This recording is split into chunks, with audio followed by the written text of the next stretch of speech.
नेपालको कुनै पनि सरकारी सेवामा प्रवेश गर्नका लागि अत्यावश्यक कुरा हो नेपालको संविधान। आउनुहोस् नेपालको संविधान 2072 दोस्रो संशोधन सहित जानौँ हाम्रो यस फ्री एयर च्यानलमा अडियोको रूपमा। हजुरहरूले यस च्यानललाई लाइक र सब्स्क्राइब गरी माया गर्न नभुल्नुहोला। सुनौ नेपालको संविधान 2072 दोस्रो संशोधन। हामी सार्वभौम सत्ता सम्पन्न नेपाली जनता।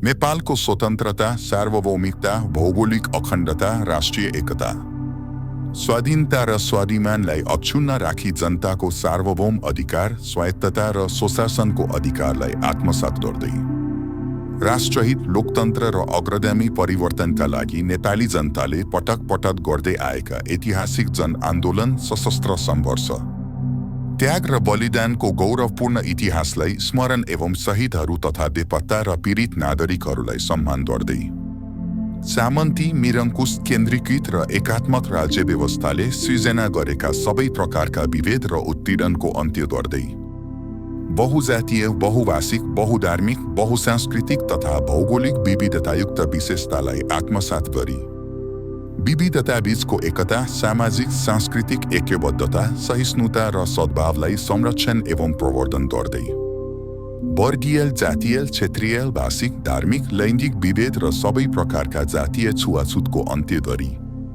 आर्थिक समानता, समृद्धि र सामाजिक न्याय सुनिश्चित गर्न समानुपातिक, समावेशी र सहभागितामूलक सिद्धान्तका आधारमा समतामूलक समाजको निर्माण गर्ने संकल्प गर्दै जनताको प्रतिस्पर्धात्मक बहुदलीय लोकतान्त्रिक शासन प्रणाली, नागरिक स्वतन्त्रता, मौलिक अधिकार, मानव अधिकार, बालिग मताधिकार, आवधिक निर्वाचन, पूर्ण प्रेस स्वतन्त्रता तथा स्वतन्त्र, निष्पक्ष र सक्षम न्यायपालिका र कानुनी राज्यको अवधारणा लगायतका लोकतान्त्रिक मूल्य र मान्यतामा आधारित समाजवादप्रति प्रतिबद्ध रही समृद्ध राष्ट्र निर्माण गर्न संघीय लोकतान्त्रिक गणतन्त्रात्मक शासन व्यवस्थाको माध्यमद्वारा दिगो शान्ति, सुशासन, विकास र समृद्धिको आकांक्षा पूरा गर्न संविधान सभाबाट पारित गरी यो संविधान जारी गर्दछौँ।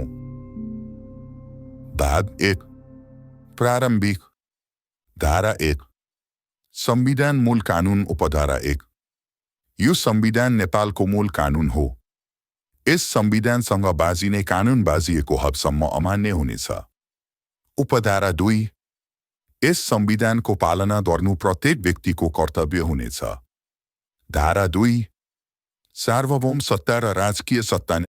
नेपालको सार्वभौम सत्ता र राजकीय सत्ता नेपाली जनतामा निहित रहेको छ। यसको प्रयोग यस संविधानमा व्यवस्था भए बमोजिम हुनेछ। धारा 3, राष्ट्र बहुजातीय, बहुभाषिक, बहुधार्मिक, बहुसांस्कृतिक विशेषतायुक्त, भौगोलिक विविधतामा रहेका समान आकांक्षा र नेपालको राष्ट्रिय स्वतन्त्रता, भौगोलिक अखण्डता, राष्ट्रिय हित तथा समृद्धिप्रति आस्थावान रही एकताको सूत्रमा आबद्ध सबै नेपाली जनता समष्टिमा राष्ट्र हो। धारा 4, नेपाल राज्य। उपधारा 1, नेपाल स्वतन्त्र, अविभाज्य, सार्वभौम सत्ता सम्पन्न, धर्मनिरपेक्ष, समावेशी, लोकतन्त्रात्मक, समाजवाद उन्मुख, संघीय लोकतान्त्रिक गणतन्त्रात्मक राज्य हो। स्पष्टीकरण। यस धाराको प्रयोजनको लागि धर्मनिरपेक्ष भन्नाले सनातनदेखि चलिआएको धर्म संस्कृतिको संरक्षण लगायत धार्मिक, सांस्कृतिक स्वतन्त्रता सम्झनुपर्छ। उपधारा 2, नेपालको क्षेत्र देहाय बमोजिम हुनेछ। क, यो संविधान प्रारम्भ हुँदाका बखतको क्षेत्र र ख, यो संविधान प्रारम्भ भएपछि प्राप्त हुने क्षेत्र। धारा 5, राष्ट्रिय हित। उपधारा 1, नेपालको स्वतन्त्रता, सार्वभौम सत्ता, भौगोलिक अखण्डता, राष्ट्रियता, स्वाधीनता, स्वाभिमान, नेपालीको हक हितको रक्षा, सीमानाको सुरक्षा, आर्थिक समुन्नति र समृद्धि नेपालको राष्ट्रिय हितका आधारभूत विषय हुनेछन्। उपधारा 2, राष्ट्रहित प्रतिकूलको आचरण र कार्य संघीय कानुन बमोजिम दण्डनीय हुनेछ। धारा 6, राष्ट्रभाषा। नेपालमा बोलिने सबै मातृभाषाहरू राष्ट्रभाषा हुन्। 7, सरकारी कामकाजको भाषा। उपधारा 1, देवनागरी लिपिमा लेखिने नेपाली भाषा नेपालको सरकारी कामकाजको भाषा हुनेछ।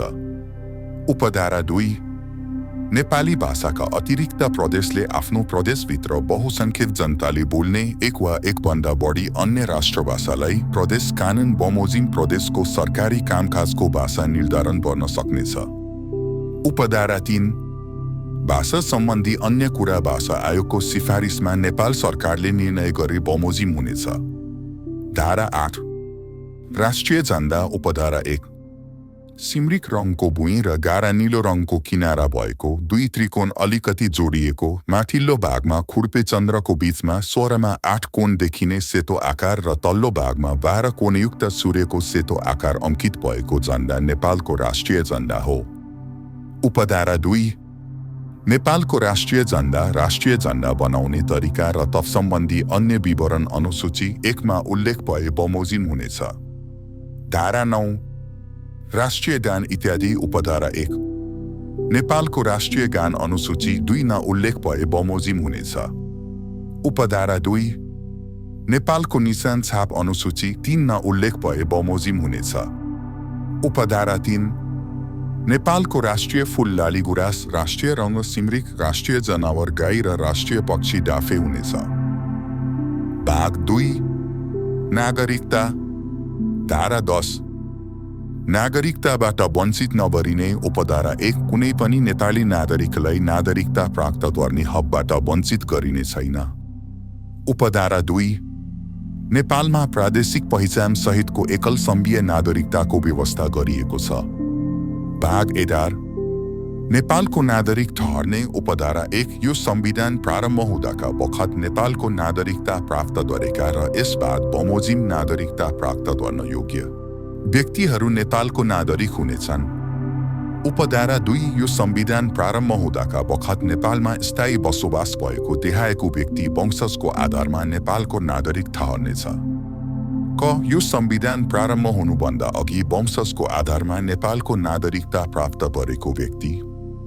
ख कुनै व्यक्तिको जन्म हुँदाका बखत निजको बाबु वा आमा नेपालको नागरिक रहेछ भने त्यस्तो व्यक्ति। उपधारा 3 यो संविधान प्रारम्भ हुनुभन्दा अघि जन्मको आधारमा नेपालको नागरिकता प्राप्त गरेको नागरिकको सन्तानले बाबु र आमा दुवै नेपालको नागरिक रहेछन् भने निज बालिग भएपछि वंशजको आधारमा नेपालको नागरिकता प्राप्त गर्नेछ। उपधारा 4 नेपालभित्र फेला परेको पितृत्व र मातृत्वको ठेगान नभएको प्रत्येक नाबालक निजको बाबु वा आमा फेला नपरेसम्म वंशजको आधारमा नेपालको नागरिक ठहर्नेछ। उपधारा 5 नेपालको नागरिक आमाबाट नेपालमा जन्म भई नेपालमा नै बसोबास गरेको र बाबुको पहिचान हुन नसकेको व्यक्तिलाई वंशजको आधारमा नेपालको नागरिकता प्रदान गरिनेछ। तर बाबु विदेशी नागरिक भएको ठहरेमा त्यस्तो व्यक्तिको नागरिकता संघीय कानून बमोजिम अंगीकृत नागरिकतामा परिणत हुनेछ। उपधारा 6 नेपाली नागरिकसँग वैवाहिक सम्बन्ध कायम गरेकी विदेशी महिलाले चाहेमा संघीय कानून बमोजिम नेपालको अंगीकृत नागरिकता लिन सक्नेछ। उपधारा 7 यस धारामा अन्यत्र जुनसुकै कुरा लेखिएको भए तापनि विदेशी नागरिकसँग विवाह गरेकी नेपाली महिला नागरिकबाट जन्मिएको व्यक्तिको हकमा निज नेपालमा नै स्थायी बसोबास गरेको र निजले विदेशी मुलुकको नागरिकता प्राप्त गरेको रहेनछ भने निजले संघीय कानून बमोजिम नेपालको अंगीकृत नागरिकता प्राप्त गर्न सक्नेछ। तर नागरिकता प्राप्त गर्दाका बखत निजका आमा र बाबु दुवै नेपाली नागरिक रहेछन् भने नेपालमा जन्मेको त्यस्तो व्यक्तिले वंशजको आधारमा नेपालको नागरिकता प्राप्त गर्न सक्नेछ। उपधारा 8 यस धारामा लेखिएदेखि बाहेक नेपाल सरकारले संघीय कानून बमोजिम नेपालको अंगीकृत नागरिकता प्रदान गर्न सक्नेछ। उपधारा 9 नेपाल सरकारले संघीय कानून बमोजिम नेपालको सम्मानार्थ नागरिकता प्रदान गर्न सक्नेछ। उपधारा 10 नेपालभित्र गादिने गरी कुनै क्षेत्र प्राप्त भएमा त्यस्तो क्षेत्रभित्र बसोबास भएको व्यक्ति संघीय कानूनको अधीनमा रही नेपालको नागरिक हुनेछ। धारा 12 वंशीय आधार तथा लैङ्गिक पहिचान सहितको नागरिकता यो संविधान बमोजिम वंशजको आधारमा नेपालको नागरिकता प्राप्त गर्ने व्यक्तिले निजको आमा वा बाबुको नामबाट लैङ्गिक पहिचान सहितको नेपालको नागरिकताको प्रमाणपत्र पाउन सक्नेछ। धारा 13 नागरिकताको प्राप्ति, पुनः प्राप्ति र समाप्ति। नागरिकताको प्राप्ति, पुनः प्राप्ति र समाप्ति सम्बन्धी अन्य व्यवस्था संघीय कानून बमोजिम हुनेछ। धारा 14 गैर आवासीय नेपाली नागरिकता प्रदान गर्न सकिने। विदेशी मुलुकको नागरिकता प्राप्त गरेको दक्षिण एसियाली क्षेत्रीय सहयोग सङ्गठनको सदस्य राष्ट्र बाहेकका देशमा बसोबास गरेको साबिकमा वंशजको वा जन्मको आधारमा निज वा निजको बाबु वा आमा, बाजे वा बजे नेपालको नागरिक रहेपछि विदेशी मुलुकको नागरिकता प्राप्त गरेको व्यक्तिलाई सङ्घीय कानुन बमोजिम आर्थिक, सामाजिक र सांस्कृतिक अधिकार उपभोग गर्न पाउने गरी नेपालको गैर आवासीय नागरिकता प्रदान गर्न सकिनेछ। धारा 15 नेपालको नागरिकता सम्बन्धी अन्य व्यवस्था। नेपालको प्रत्येक नागरिकको परिचय खुल्ने गरी अभिलेख राख्ने तथा नेपालको नागरिकता सम्बन्धी अन्य व्यवस्था सङ्घीय कानुन बमोजिम हुनेछ।